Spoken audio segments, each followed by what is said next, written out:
మంచిది ప్రియులారా, వాక్యంలోకి వెళ్దాము.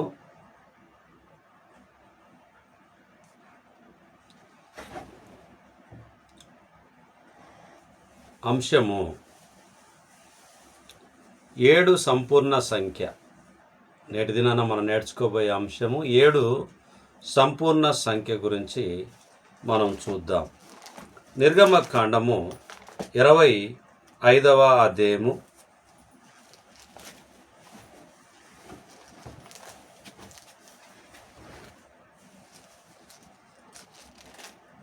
25వ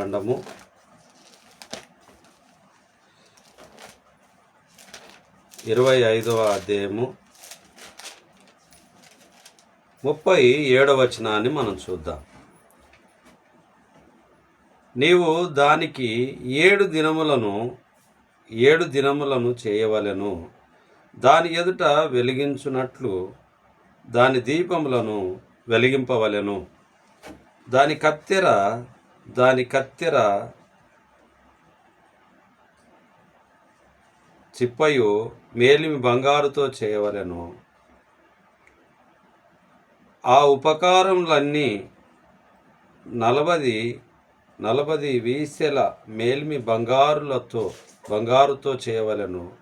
కొండ మీద నీకు కనపరచబడిన వాటి రూపము చొప్పున వాటిని చేయుటకు జాగ్రత్త పడుము. 37వ వచనాన్ని మళ్ళీ చూద్దాము. నీవు దానికి 7 దీపములను చేయవలెను. దాని ఎదుట వెలిగించున్నట్లు దాని దీపములను వెలిగింపవలెను. 7 దీపములను చేయమని చెప్పి, వెలిగింపమని చెప్పి దేవుని వాక్యము మనకు గుర్తు చేస్తుంది.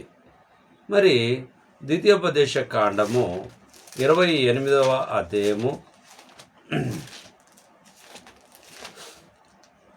25వ వచనాన్ని మనం చూద్దాం.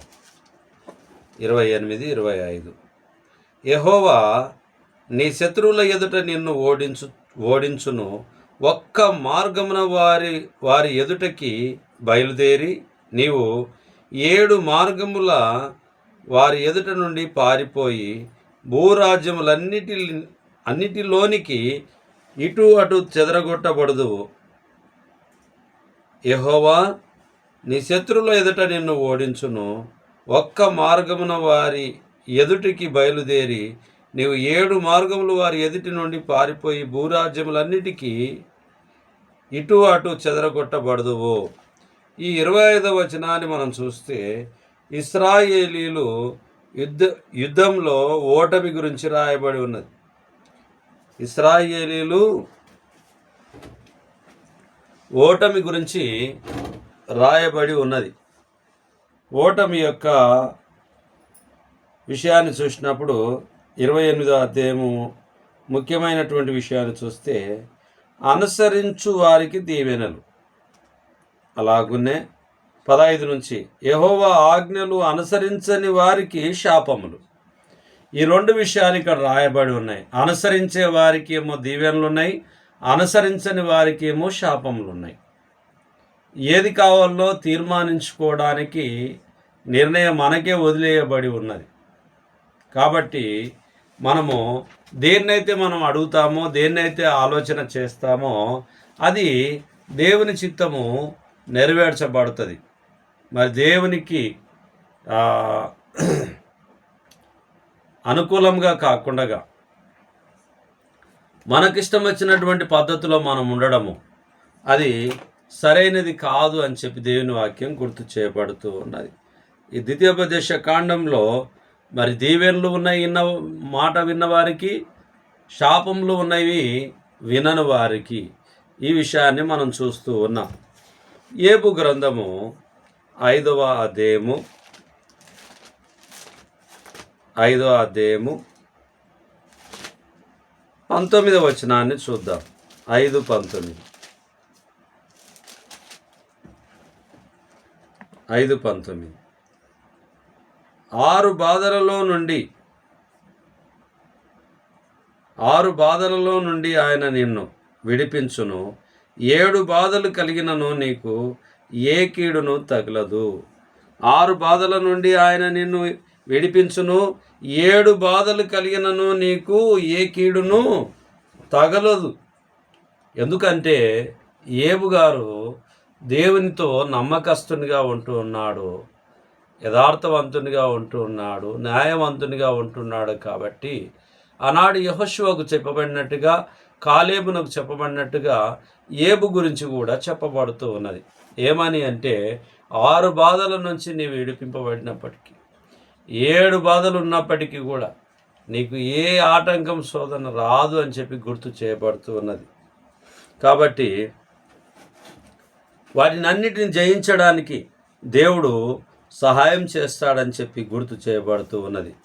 కాబట్టి మనం కూడా ఎప్పుడైతే దేవునితో నమ్మకంగా ఉంటామో, దేవుడు మనకు ఎన్ని బాధలు వచ్చినా దాన్ని తట్టుకోవడానికి మనకు కృపను చూపిస్తాడని చెప్పి అంతే నిశ్చయత కలిగి, నమ్మకం కలిగి మనం ఉండాలి. సామెతలు 26వ అధ్యాయము 16వ వచనాన్ని మనం చూద్దాం. 26:16 ఏతువులు చూపగల 7 కంటే సోమరి తన దృష్టికి తానే జ్ఞానిని అనుకొనును.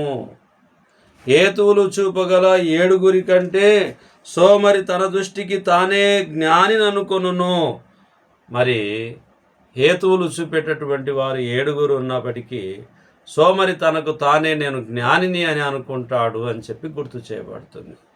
నిజమే ప్రియులారా, మన జీవితంలో కూడా ఎంతో కొంత సోమరితనం ఉంటుంది అని చెప్పి మనందరికీ తెలిసిన విషయం.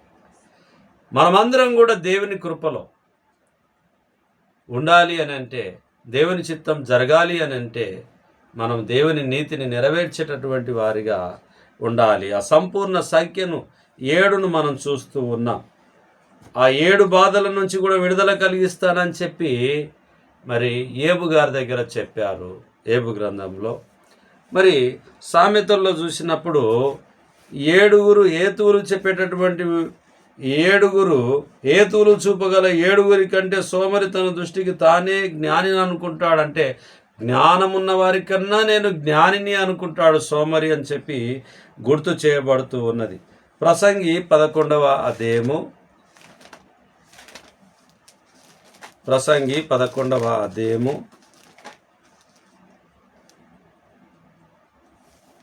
2వ వచనాన్ని మనం చూద్దాం. మొదటి నుంచి చూద్దాం. నీ ఆహారంను నీళ్ళ మీద వేయుము, చాలా దినములైన తర్వాత అది నీకు కనబడును. 7 8 భాగము పంచి పెట్టుము, భూమి మీద ఏమి కీడు జరుగునో నీవెరగవు. 7 8 భాగము పంచిపెట్టుము, భూమి మీద ఏమి కీడు జరుగునో నీవెరగవు. అంటే దాన ధర్మముల గురించిన ఆలోచనలు కలిగి మంచి కొరకు చేయాలన్న అటువంటి ఉద్దేశము గుర్తు చేయబడుతూ ఉన్నది.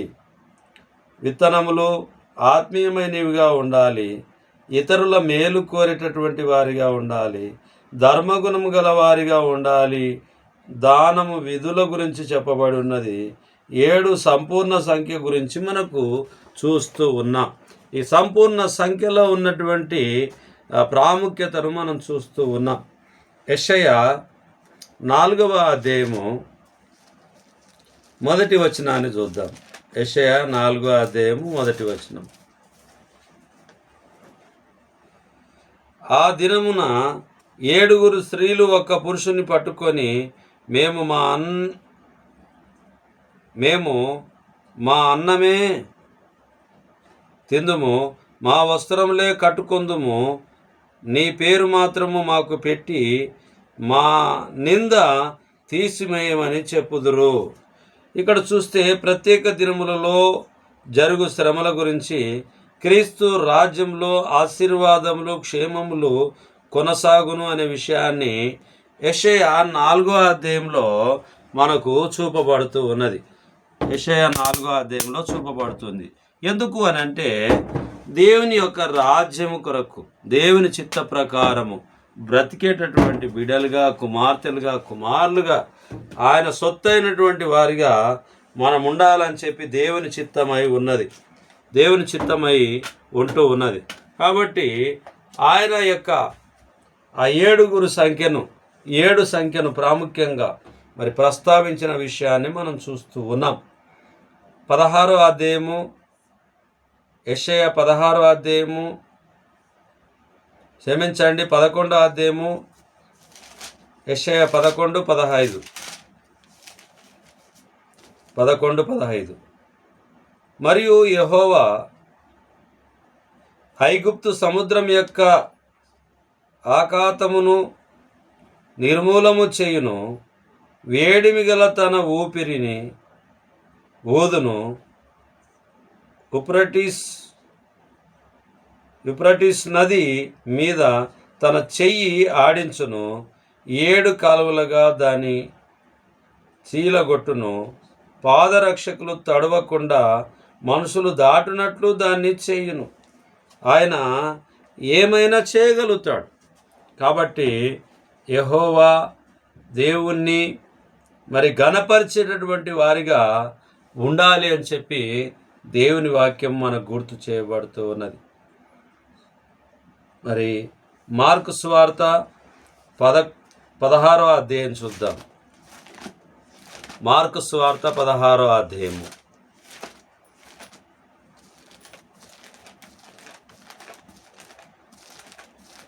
మార్కు సువార్త 16వ అధ్యాయము 9వ వచనాన్ని చూద్దాం.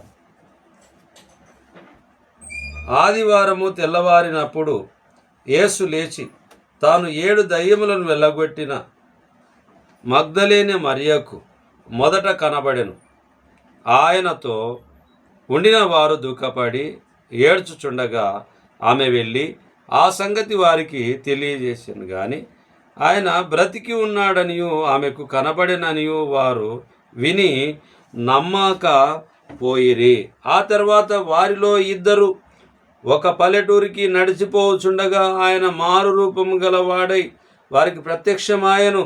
వారు వెళ్ళి తక్కిన వారికి ఆ సంగతి తెలియజేసిరి, కానీ వారు వీరి మాట ఆయనను నమ్మకపోయిరి.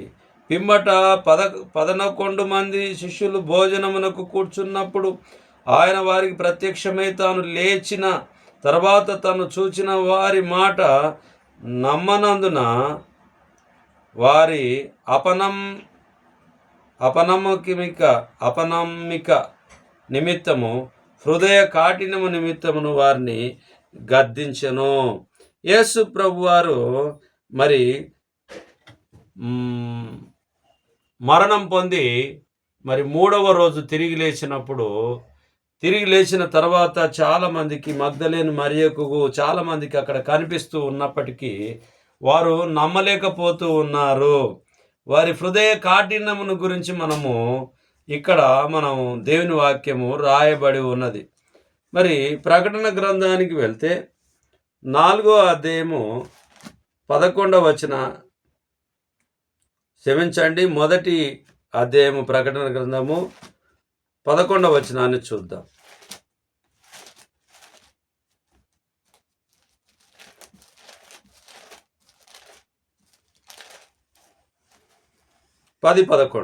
ప్రభు దినమందు ఆత్మవశుడై ఉండగా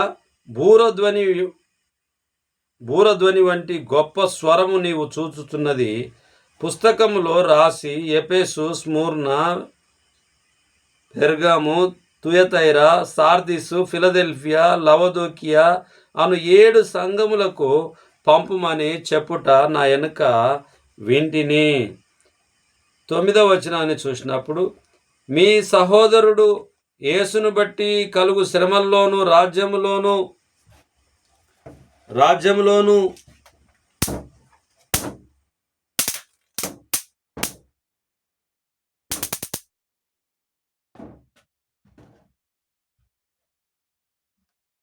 యేసుక్రీస్తు 9వ వచనం చూద్దాం. మీ సహోదరుడును యేసును బట్టి కలుగు శ్రమల్లోను రాజ్యంలోను సహనంలోను పాలివాడనునైన యోహానును నేను దేవుని వాక్యము నిమిత్తమును యేసును గురించిన సాక్ష్యము నిమిత్తమును పాత్మాసు దీపమున పరవాసినైతిని. ప్రభు దినమందు ఆత్మవశుడనై ఉండగా బూరధ్వని వంటి గొప్ప స్వరము నీవు చూస్తున్నది పుస్తకంలో రాసి ఎఫెసు, స్ముర్న, పెర్గము, తుయతైర, సార్దిస్సు, ఫిలదెల్ఫియా, లవొదికీయ అను 7 సంఘములకు పంపుమని చెప్పుట నా వెనుక వింటిని. ఈ సంఘాలు ఏవైతే ఉన్నావో లోకంలో ఉన్నటువంటి సంఘాలను మనం చూస్తాము. చాలా వరకు చాలా పేర్లు కలిగినటువంటి సంఘాలు ఉంటూ ఉన్నాయి. అయితే పరిశుద్ధ గ్రంథంలో మనం చూస్తే ఇక్కడ 7 సంఘాల గురించి రాయబడినటువంటి విషయం ఏంటంటే ఆ 7 కూడా 7 ప్రాంతాలుగా ఉంటూ ఉన్నాయి. 7 ప్రాంతాలుగా ఉంటున్నాయి. ఆ ప్రాంతాల్లో ఉన్నటువంటి క్రీస్తు సంఘమై ఉన్నదనేటటువంటిది గుర్తు చేయబడుతూ ఉన్నది. ఆ ప్రాంతాన్ని బట్టి 7 సంఘములు అని చెప్పి గుర్తు చేయబడుతూ ఉన్నది. అంతేకాని దానికి క్రీస్తు కాకుండా మనకు నచ్చిన పద్ధతిలో మనం పెట్టుకోవాలనే ఉద్దేశము కాదు. అది మనము గ్రహించాలి. ఏది ఉంటే అది మనము పెట్టుకోవాలని కాదు. ఆ ప్రాంతంలో ఆత్మకూరులో ఉన్న క్రీస్తు సంఘం, మూలమల్ల, ఈ అమరచింత, ఈ చుట్టుపక్కల ప్రాంతంలో ఉన్నటువంటి ప్రాంతాలను ఏ విధంగా అయితే ఊరును బట్టి పిలుస్తామో ఆ ఊరిలో ఉన్న సంఘము, ఇంటా ఉన్న సంఘము, ఇట్లా క్రీస్తు సంఘము ఒక్కటే. ఆనాడు యేసుక్రీస్తు ప్రభువారు స్థాపించినటువంటి సంఘమై ఉంటున్నది. ఈ బండ మీద నా సంఘమును కట్టుదును అని చెప్పి పేతురుతో మాట్లాడినటువంటి మాటల్ని మనం చూస్తాం. మత్తయి సువార్త 16వ అధ్యాయం 18వ వచనంలో. ఆ 7 సంఘములకు అని అంటే 7 ప్రాంతంలో ఉన్నటువంటి సంఘములకు ఆయన గుర్తు చేస్తూ ఉన్నాడు. అలాగనే 5వ అధ్యాయము ప్రకటన గ్రంథము 5వ అధ్యాయము 6వ వచనాన్ని చూద్దాం. 5:6 మరియు సింహాసనమునకును ఆ 4 జీవులకును పెద్దలకును మధ్య వధింపబడినట్లుండిన గొర్రెపిల్ల నిలిచి ఉండుట చూచితిని. ఆ గొర్రెపిల్లకు 7 కొమ్ములను 7 కన్నులు నుండెను. ఆ కన్నులు భూమి ఎందంతటికి పంపబడిన దేవుని 7 ఆత్మల గురించి చెప్పబడుతూ ఉన్నది. అవును ప్రియులారా, ఆ 7 ఆత్మల గురించి 7 కొమ్ముల గురించి మరి ఇక్కడ వివరింపబడి ఉంటూ ఉన్నది. ఈ యొక్క వివరించినటువంటి వాటిలో మనము చూసినప్పుడు ఆ విషయాన్ని మనకేం గుర్తు చేస్తూ ఉంది అంటే దేవుని గొర్రెపిల్ల యొక్క దర్శనం గురించి తెలియపరుస్తూ ఉన్నది. దేవుని గొర్రెపిల్ల అలాగునే క్రీస్తు మరణం గురించి మరి ఈ విషయాన్ని మనకు గుర్తు చేయబడుతూ ఉన్నది. దేవుని యొక్క గొర్రెపిల్లగా ఉన్నటువంటి యేసు ప్రభువారు మనందరి నిమిత్తం వదకు తీయబడినటువంటి గొర్రెపిల్లగా ఆయన మౌనిగా అయి ఉండి మనందరి నిమిత్తం మన పాపముల నిమిత్తం ఆయన మరణం పొంది ఆయన మన నిమిత్తము శ్రమ పొంది మరణం పొంది ముఖం మీద ఉమ్మి వేసుకొని బల్లెంతో పొడిపించుకొని ముళ్ళ కిరీటాన్ని ధరించుకొని మన కొరకు ఆయన త్యాగం చేసి ఉంటున్నాడు. ఆ త్యాగాన్ని మనం మర్చిపోకుండా ఆ త్యాగాన్ని అనుదినం మనం గుర్తు చేసుకోవడానికి, ప్రచురం చేయడానికి, ప్రకటించడానికి భారం ప్రతి ఒక్కరి మీద ఉంది అనేటటువంటిది మనము గ్రహించేటటువంటి వారిగా మనం ఉన్నాం. ప్రకటన గ్రంథము 8వ అధ్యాయము 2వ వచనాన్ని చూద్దాం. అంతటా నేను దేవుని ఎదుట నిలుచు 7 దూతలను చూచి తిని, వారికి 7 బూరలు ఇవ్వబడెను. 7 దూతలు 7 బూరలు ఇవ్వబడెను. 7 సంపూర్ణ సంఖ్య అయి ఉంటూ ఉన్నదనేటటువంటి విషయాన్ని మనం చూస్తున్నాం. 7 దీపములు, 7 సంఘములు, 7 బూరలు, ఇవన్నీ కూడా సంపూర్ణ సంఖ్య అయి ఉంటున్నది. 7 అనేటటువంటి పదము అనేటటువంటిది గుర్తు చేయబడుతూ ఉన్నది. అలాగునే 10వ అధ్యాయం ప్రకటన గ్రంథం 10వ అధ్యాయం 3వ వచనాన్ని చూద్దాం. సింహము గర్జించినట్లు గొప్ప శబ్దముతో ఆర్భటించెను. ఆయన ఆర్భటించినప్పుడు 7 ఉరుములు వాటి శబ్దములు పలికెను. ఆయన గర్జించగా 7 మళ్ళీ చదువుదాము. సింహము గర్జించినట్లు గొప్ప శబ్దంతో ఆర్భటించిన ఆయన ఆర్భటించినప్పుడు 7 ఉరుములు వాటి వాటి శబ్దములు పలికెను. దేవుడు గర్జించినప్పుడు, సింహంలాగా గర్జించినప్పుడు 7 స్వరములు వాటి వాటి ప్రకారంగా పలికెను అనేటటువంటి విషయాన్ని మనకు చూస్తూ ఉన్నాం 10వ అధ్యాయం 3వ వచనంలో.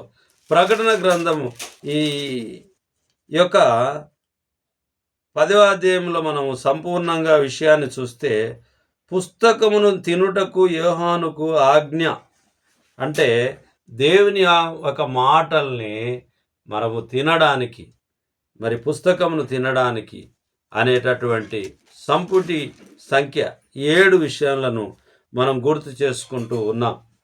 15వ అధ్యాయము మా ప్రకటన గ్రంథం 15వ అధ్యాయము 1వ వచనాన్ని చూస్తే, మరియు ఆశ్చర్యమైన మరి యొక్క గొప్ప సూచన పరలోకమందు చూచితిని, అదేమనగా 7 తెగుళ్ళ చేత పట్టుకొని ఉన్న 7 దూతలు ఇవే. కడవరి తెగుళ్ళు, వీటితో దేవుని కోపం సమాప్తమాయను. ఆ 7 దూతలు సమాప్తమాయను అని చెప్పి ముగింపులో ఉన్నది అనేటటువంటి విషయాన్ని మరి గుర్తు చేయబడుతూ ఉన్నది. కాబట్టి 7 ఎందుకు ప్రాముఖ్యము, 7 ఎందుకొరకు అవసరమై ఉంటున్నది అని చెప్పి మనం గుర్తు చేసుకుంటూ ఉంటే చాలా విషయాలు మనకు అర్థమవుతున్నాయి. 7 బూరలు, 7 స్వరాలు, 7 దూతలు, మరి 7 తెగుళ్ళు, అనేకమైనటువంటి ప్రాముఖ్యమైన విషయాలను మనకు చూపిస్తూ ఉన్నది. ఈ యొక్క 15వ అధ్యాయంలో విషయాన్ని మనం చూస్తే, కడవరి 7 తెగుళ్ళు, 7 దూతల గురించి రాయబడి ఉన్న మాటను మనం చూస్తాం.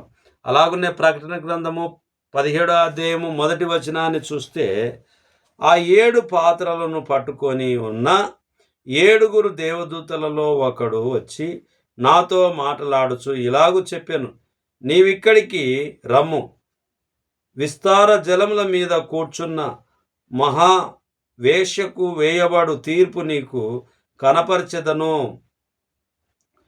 ఈ 17వ అధ్యాయంలో ఉన్న విషయాన్ని చూస్తే, మరి 7 సంపూర్ణ సంఖ్య దేవుని న్యాయ తీర్పుల గురించి రాయబడి ఉన్నది. దుష్ట ప్రవర్తన, వర్ణము గల వస్త్రము ధరించుకున్న స్త్రీ గురించి మరి చెప్పబడి ఉన్నది. కాబట్టి నా ప్రియ సహోదరి సహోదరులారా, 7 సంఖ్యలో ఉన్న ప్రాముఖ్యతను, మరి పాత్మాసులో ఉన్నటువంటి యోహాను గారికి ఉన్నటువంటి దర్శనం గురించి, దేవుడు ఆయనతో మాట్లాడుతున్నటువంటి విషయాలను తాను గుర్తు చేసుకొని రాస్తూ ఉంటూ ఉన్నాడు. అనేక విషయాలను ఈ ప్రకటన గ్రంథం ద్వారా, నిర్గమకాండం ద్వారా, ద్వితీయోపదేశ కాండం ద్వారా, ఏబు గ్రంథం, సామెతలు, ప్రసంగి, యెషయా, మార్కు సువార్త నుంచి, ప్రకటన గ్రంథం నుంచి ఈ 7 పరిపూర్ణమైనటువంటి సంపూర్ణమైన సంఖ్య గురించి ఈ రాత్రి కాలమందు మనము వాక్యాన్ని విని ఉన్నాము. చిన్ని ప్రార్థన చేసుకొని వాక్య భాగాన్ని మనం ముగిద్దాం. మహోన్నతుడా, మహాగణుడా, పరిశుద్ధుడు పరిశుద్ధుడు పరిశుద్ధుడా, నిత్యము దూతల చేత పొగడబడుతున్న మా ప్రియ పరలోకపు తండ్రి, ఈ రాత్రి కాలమందు మేము విన్న వాటిని, కన్న వాటిని గ్రహించి ఎంబడించే భాగ్యాన్ని మీ చిత్త ప్రకారంగా ఉండులాగున సహాయం చేయమని, వాక్యాన్ని వీక్షిస్తున్న మా ప్రియులందరినీ దీవించమని, మీ చిత్తం మా అందరి పట్ల నెరవేర్చమని ఈ మనవులు మీ కుమారుడు మా ప్రాణరక్షకుడు యేసుక్రీస్తు నామములో ప్రార్థిస్తున్నాం తండ్రి. ఆమేన్. అందరికి ప్రభు నామమున వందనాలు.